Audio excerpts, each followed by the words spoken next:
ও আল্লাহর বান্দারা, ওই তাকওয়া বড় দামি এক সম্পদ।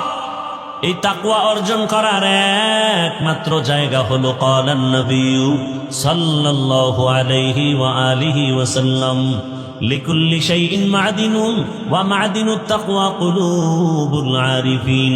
ভালো জিনিস রাখার গোডাউন আছে, তাকওয়ার গোডাউন হলো একমাত্র আল্লাহর প্রিয় বান্দা আহলুল্লাহ, ওলিয়া উলিয়াদের কলব।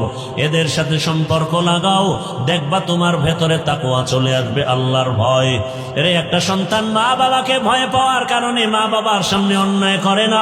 একটা ছাত্র শিক্ষকের ভয় করার কারণে শিক্ষকের সামনে অন্যায় করে না। ঠিক এই দুনিয়াতে যেই মানুষ আসলেই আমার আল্লাহকে ভয় করবেন, গলায় ছুরি লাগাবে, দাড়ির মধ্যে অস্ত্র লাগাবে না।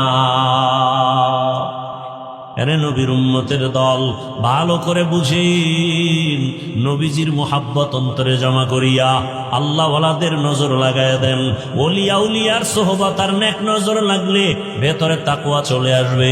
এটাকে বাংলায় একটা প্রবাদ বলে, সৎসঙ্গে সর্ববাস, অসৎসঙ্গে সর্বনাশ।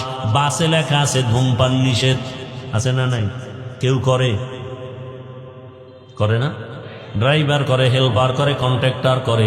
আমি টুপিওয়ালা যদি কই বন্ধ করো, ধোঁয়াটা আমার দিকে মারে আর বলে আমার বাবার টাকায় পায়খানা খাই, তোমার সমস্যা কি?